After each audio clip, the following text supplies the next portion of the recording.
When people communicate, their minds operate on two different levels that Freud called primary and secondary process thinking. Understanding these two modes explains why conversations sometimes go smoothly, while other times they explode into conflict or confusion. Primary process thinking comes directly from our emotions and immediate impulses. It's the mental mode where feelings take the driver's seat. When something triggers anger, sadness, excitement, or fear, primary process thinking pushes these emotions straight to the surface without much filtering. This is the part of the mind that wants to blurt out exactly what it feels in the moment. Consequences be damned. Picture a heated team meeting where someone criticizes a project you've worked on for months. Primary process thinking might make you snap back with something like, "You have no idea what you're talking about," or "This is completely unfair." The words burst out before you've had time to think about whether they're helpful or appropriate. It's raw, immediate, and emotionally honest, but not always socially wise. Secondary process thinking, on the other hand, acts like an internal editor. It takes those same strong feelings but pauses to consider how to express them effectively. Instead of lashing out, secondary process thinking might reshape that angry response into something like, "I feel frustrated because I think there are some important factors you might not be aware of. Could we discuss this further?" Both types of thinking serve important purposes. Primary process thinking keeps our communications authentic and emotionally alive. Without it, we'd sound like robots, delivering perfectly polite but lifeless responses that fail to connect with others on a human level. Those moments of genuine laughter, spontaneous expressions of love, or tears of empathy all come from primary process thinking. These unguarded moments often create the deepest bonds between people. Secondary process thinking, however, keeps our relationships from falling apart. It helps us navigate complex social situations, resolve conflicts constructively, and communicate in ways that actually solve problems rather than create new ones. In professional settings, secondary process thinking allows teams to have difficult conversations without everything descending into chaos. When communication goes wrong, it's often because these two systems are out of balance. Some people rely too heavily on primary process thinking, letting their emotions drive every conversation. They interrupt meetings with emotional outbursts, make personal attacks when they feel threatened, or share inappropriate details about their private lives. While their authenticity might be refreshing at first, it eventually becomes exhausting and counterproductive for everyone around them. Others swing too far towards secondary process thinking, becoming so controlled and analytical that they lose emotional connection altogether. They speak in corporate jargon, offer logical solutions to problems that require empathy, or deliver feedback so clinically that it feels cold and disconnected. People sense that something important is missing from these interactions, even if they can't put their finger on what it is. The balance between these two modes shifts depending on our circumstances. Stress, fatigue, hunger,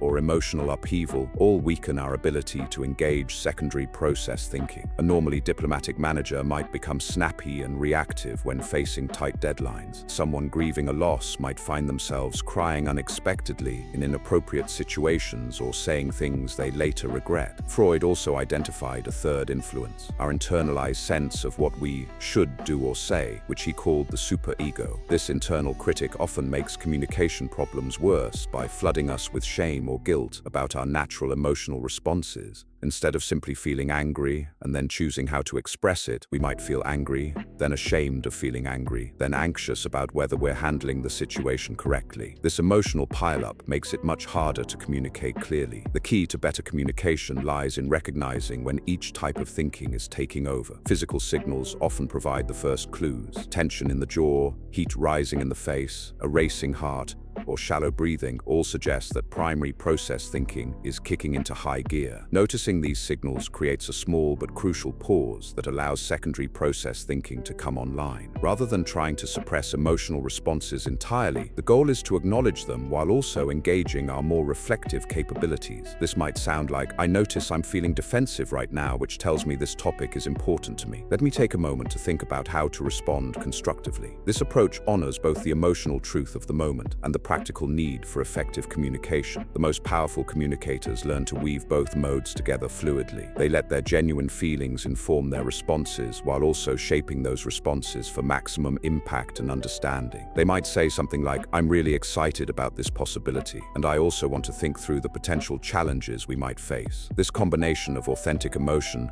and thoughtful analysis tends to engage listeners more deeply than either purely emotional or purely logical communication alone. Strong emotions can hijack a conversation in an instant. When someone feels threatened, overlooked, or judged, the mind's primary process urges can surge forward before reason has a chance to step in. These sudden emotional reactions often ignite impulsive missteps, comments or behaviors that derail communication and leave both parties frustrated. Consider everyday triggers. Feeling dismissed sparks irritation. If a coworker interrupts or overlooks someone's idea, that person may experience a flash of anger. Before the brain registers the best way to express frustration, they might snap, "Whatever, you're obviously too busy to listen," or roll their eyes so noticeably that colleagues feel insulted. This unfiltered response doesn't address the real problem, feeling unheard, but instead adds insult to injury, poisoning the workplace atmosphere. Another trigger is fear of rejection or failure. When someone anticipates criticism, their anxiety can spin into defensiveness. In a team review, a professional who fears being judged might preemptively dismiss feedback with a curt, "I don't need another lecture on my shortcomings." The defensive tone signals insecurity more than confidence. It stops genuine dialogue because others sense that critique, however constructive, will be met with resistance. Jealousy and envy also trigger primary process impulses. Spotting a peer's success can stir a painful mix of pride and resentment. Instead of celebrating a teammate's achievement, an impulsive reaction might be a backhanded compliment. "Nice work on that presentation. Glad you finally got something right." This sarcastic remark masks envy but poisons relationships. Listeners can rarely look past the sting of sarcasm to the underlying admiration. Even positive emotions, when intense, can misfire. Excitement can lead to train-of-thought leaps that alienate listeners. An enthusiastic fan of a new strategy might jump between ideas so rapidly. "This is amazing. We should expand into 5 markets, redesign the entire interface, and hire 3 new developers this month," that colleagues struggle to follow. The impulse to share every thrilling notion overwhelms the audience, turning excitement into noise. Early stressors amplify these triggers. Fatigue or hunger weakens self-control. A team member staying late on a deadline may grow irritable and quicker to snap at an innocuous question. Physical discomfort narrows patience, letting primary process thinking override the filters that normally guide polite conversation. Life's deeper emotional undercurrents also feed impulsive missteps. Unresolved conflicts from childhood or past relationships can lie dormant until a similar situation arises. Someone who once felt powerless under a dominating parent may unconsciously relive that powerlessness when a manager offers criticism. Rather than ask clarifying questions, they may explode with rage or retreat into silence. The reaction stems not just from present feedback, but from decades-old wounds rushing to the surface. Social media and digital communication intensify the problem. Written messages lack tone and nuance, encouraging snap judgments. A brief email that fails to include polite context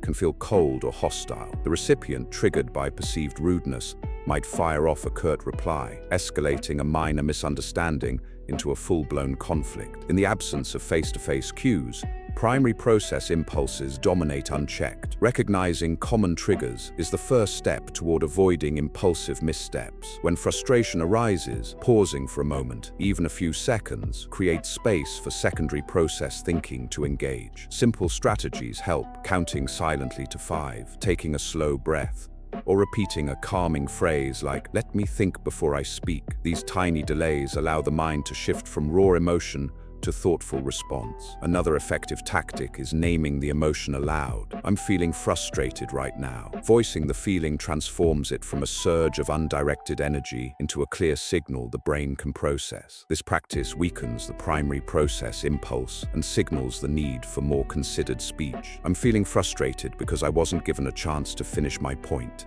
Could I go back to that idea?" Setting personal boundaries around triggers can also reduce missteps. If interruptions frustrate someone, a polite habit of saying, "May I finish?"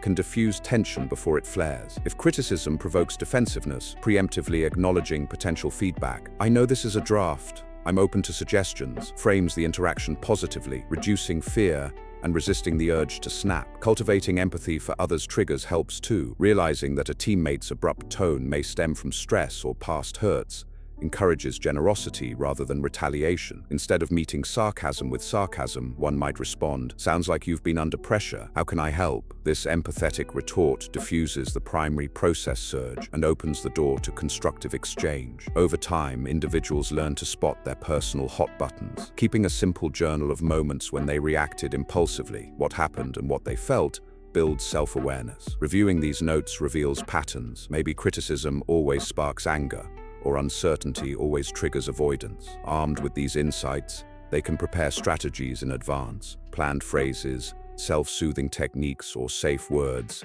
to steer the conversation back on track. Impulsive communication fails don't disappear overnight. Primary process impulses are powerful and rooted in the unconscious. Yet with awareness and practice, people can learn to catch themselves before a message explodes. The mind's editor, secondary process thinking, grows stronger through deliberate pauses, emotional naming, empathy, and reflection. As this balance shifts, communication becomes smoother, conflicts become easier to manage, and relationships grow more resilient. When a conversation shifts from raw emotion to clear thinking, secondary process thinking takes center stage. This mode follows the reality principle, translating feelings into organized thoughts and purposeful language. It's the mental editor that turns "I'm so angry I could scream" into "I'm upset because my perspective wasn't considered. Can we revisit my ideas?" Secondary process thinking shows up in reflective pauses, moments when a person stops before responding to sort out what they really want to communicate. These pauses can be as brief as a deep breath or a silent count to 3, but they create vital space for the brain's planning systems to activate. In that space, the speaker can choose words that capture both feeling and logic. Key to this process is framing, presenting emotion alongside context and needs. Instead of launching into criticism, a speaker might begin with "I feel frustrated" to signal emotional honesty. Then they layer on details. "I feel frustrated because when meetings start late, we all lose focus." This structure, emotion, context, impact, guides listeners through the speaker's inner experience and invites collaborative problem solving. Secondary process thinking also uses "I" statements to own feelings without blaming others. Saying "I felt ignored when you interrupted me" focuses on the speaker's experience instead of casting the listener as a villain. This reduces defensiveness and keeps the conversation moving forward. The listener hears "This is about my perception" rather than "You're a bad listener." Another hallmark is balancing detail with brevity, overloading a response with every thought that flashes across the mind. "I also felt angry yesterday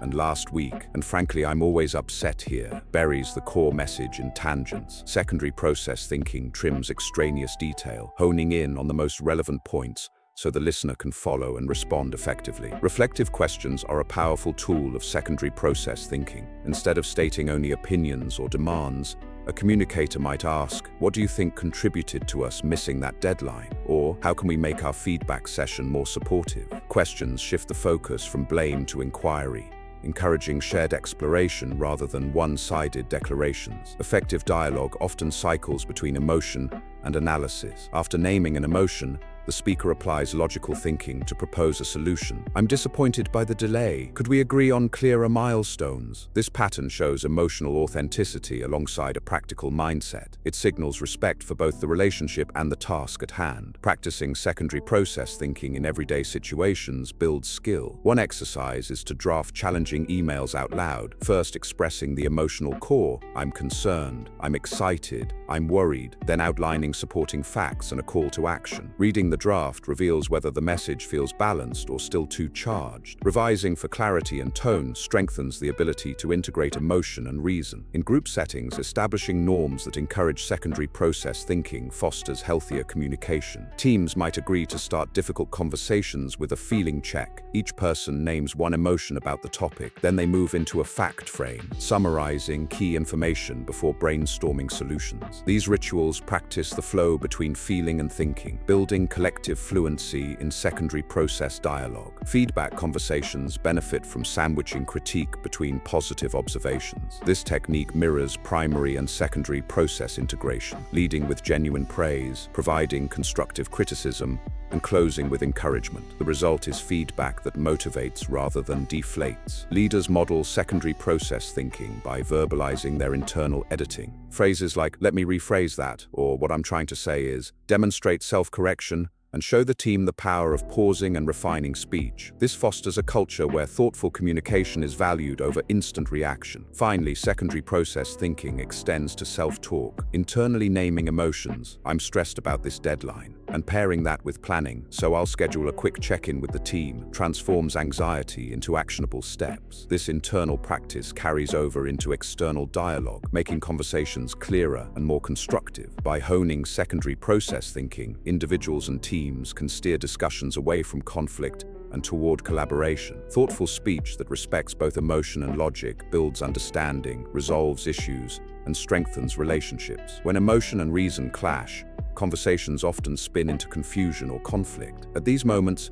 inner tensions surface, and two voices compete, one fueled by feeling, the other by logic. The outcome depends on which voice dominates, or on whether the speaker can blend them. Imagine a parent discussing rules with their teenager. The parent, feeling anxious about safety, may rush into lecturing. You can't stay out late because bad things happen after dark. This primary process impulse responds to fear without explaining context. The teenager hears only a command, triggering rebellion or shutdown. Because the emotional rush overrode thoughtful explanation, the message fails to connect. On the flip side, a purely logical approach. Research shows that late-night distractions can impair decision-making, so I recommend returning by 10 p.m. Might make sense, but it lacks warmth. The lack of empathy or emotional acknowledgement can leave the teenager feeling unheard. My parent doesn't care how I feel. As a result, even well-reasoned advice falls flat. Recurring misunderstandings arise when speakers respond habitually from one side of the divide. A colleague who always leads with emotional judgments, "I hate how this project turned out," risks alienating peers. Others tune out resentment rather than addressing potential solutions. Conversely, someone who always offers dry analysis, "We missed 2 deadlines and risked client dissatisfaction," may seem aloof, preventing the team from discussing the underlying frustrations or pressures driving mistakes. Defensive reactions also stem from this inner conflict. When criticism strikes an emotional nerve, the primary process response is self-protective. "You think my work is bad? Fine,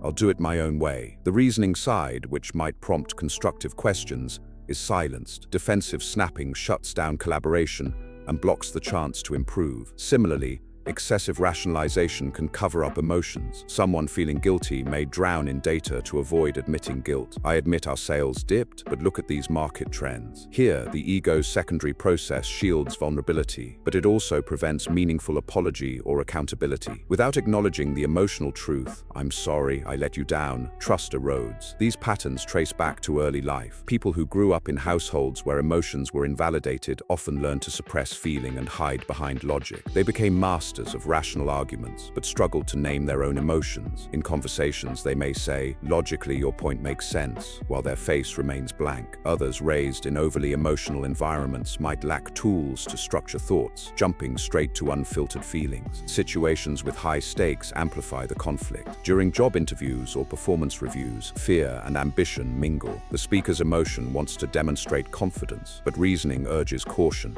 The result can be a stammering pitch packed with buzzwords. "I'm passionate about innovation and data-driven solutions," without concrete examples. Listeners sense the tension, interpreting hesitation as lack of competence. Recognizing signs of this tug-of-war helps prevent missteps. Physiological cues, tense shoulders, rapid heartbeat when speaking, or mental looping of objections signal that the two modes are clashing. Pausing to breathe, naming the inner conflict. "I'm torn between my excitement and my nerves," and then choosing to voice both perspectives can diffuse tension. For instance, in a heated negotiation, one might say, "I'm excited about partnering, but worried about our budget limits. How can we balance both?" This statement honors emotion, excited, worried, and introduces rational concern, budget limits, inviting collaborative problem-solving rather than adversarial debate. Creating structured spaces for both modes can improve dialogue. A simple method is the feel, think, do framework. First name the emotion, then outline logical considerations, then propose action. In team brainstorming, someone might begin, "I feel concerned that we're rushing the timeline," logically speeding up risks errors. "Could we adjust the schedule to allow more review?" This format signals respect for both feeling and thought. Role-playing is a useful exercise. Partners practice taking turns. One speaks purely from emotion, the other purely from logic. Then they swap, and finally they integrate both. This rehearsal reveals how each style sounds and feels,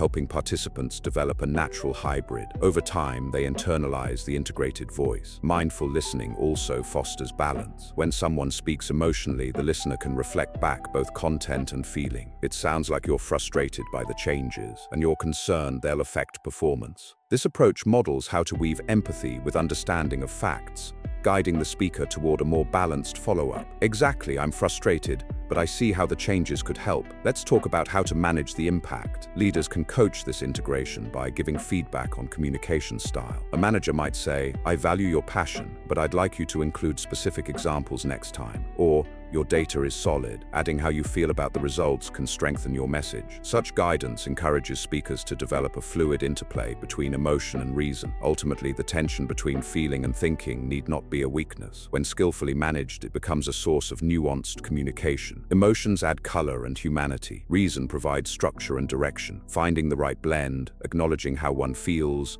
explaining why, and suggesting what to do creates conversations that resonate, inspire trust, and lead to effective outcomes. Effective communication blends heartfelt emotion with clear reasoning. Techniques that integrate primary and secondary processes help speakers express true feelings while guiding conversations toward constructive outcomes. First, pause and label. Before responding in heated moments, pause and name what you feel. A brief silence followed by, "I'm feeling frustrated right now," shifts brain activity from impulsive reaction to thoughtful consideration. Labeling the emotion lessens its intensity and primes secondary process thinking to translate that emotion into words that listeners can understand. Second, use "I feel because" statements frame messages by pairing an emotion with its cause. Instead of "You're always late," say, "I feel worried when meetings start late because it makes me anxious about our project timeline." This structure honors primary process honesty, naming the worry, and employs secondary process logic, explaining the impact and inviting dialogue about solutions. Third, adopt the feel, think, do framework. Organize complex messages into 3 parts. Feel, name the emotion. Think, outline logical considerations. And do, propose action. For example, "I'm excited about our new product." Feel, "Our current resources may need adjustment to support launch." Think, "Could we allocate time for additional testing?" Do. This method provides a clear roadmap, acknowledging emotion, presenting analysis, and suggesting practical next steps. Fourth, practice empathetic reflection. When listening, mirror both content and feeling. It sounds like you're disappointed by the delay and concerned about client trust. Such reflections validate emotion and summarize logic, modeling for speakers how to integrate both in their responses. This technique deepens understanding and encourages balanced dialogue. Fifth, prepare and rehearse challenging conversations, draft difficult discussions in advance, speaking them aloud first with undiluted emotion, then with pure logic, and finally blending both. Record yourself or role-play with a colleague to refine phrasing. Practice helps you internalize the integrated voice, making real-time balance between emotion and reason more natural. Sixth, set communication rituals. Teams can adopt brief rituals, such as starting meetings with an emotional check-in, where each person names one feeling and one fact about the topic. After this round, participants move into brainstorm mode, separating idea generation from evaluation. These rituals train individuals to cycle between emotional expression and analytical thinking, normalizing the interplay of heart and mind. Seventh, leverage written communication. Thoughtfully, emails and messages risk misinterpretation when emotional tone is lost. To integrate processes in writing, begin with a clear statement of feelings. "I'm thrilled about our progress, but also cautious about upcoming deadlines." Follow with concise facts and finish with a direct call to action. Adding a single sentence to name emotion ensures primary process presence, while structured content secures secondary process clarity. Eighth, employ the feedback sandwich strategically. When delivering critique, sandwich it between genuine positives. Start by acknowledging strengths. "Your presentation was engaging," then address areas for improvement. "I think we could clarify these data points further," and close with encouragement. "I appreciate your effort and look forward to the next draft." This approach weaves emotion with logic, softening delivery and increasing receptivity. Ninth, cultivate self-talk integration practice, integrating feeling and thought internally before speaking. Mentally articulate, "I'm eager to share my idea and I'll support it with examples." This internal rehearsal aligns emotional drive with logical structure, so external expression emerges balanced and effective. 10th, reflect and learn from interactions. After important conversations, reflect on moments where emotion overshadowed clarity or vice versa. Journaling these experiences, what triggered you, how you responded, and what you could adjust builds self-awareness. Over time, noticing patterns enables proactive strategy. If criticism often provokes defensiveness, prepare a scripted response that acknowledges emotion and pivots to inquiry. 11th, model integration as a leader. Leaders set the tone by publicly demonstrating balanced communication. Phrases such as, "What I'm feeling is," followed by, "Here's the logic behind that feeling," show teams how to merge emotion and reason. When leaders model this integration consistently, it creates a cultural norm that values both authenticity and clarity. 12th, use visual aids to ground conversations. In meetings, combining emotional checklists, for example, "What worries us?" with data charts helps ground discussions. Visual anchors signal that both subjective concerns and objective facts matter. Shifting between slides showing survey results and moments for participants to voice feelings ensures that neither process dominates. These techniques empower individuals to harness the strengths of primary and secondary process thinking. Emotion adds energy, authenticity, and relational depth. Logic provides structure, direction, and problem-solving power. By pausing to label feelings, structuring statements with "I feel because," rehearsing challenging dialogues, and modeling balanced communication, people and teams can reduce misunderstandings and build more resilient connections. When heart and mind collaborate, conversations become not only clearer but also more meaningful, driving both relationship health and effective outcomes.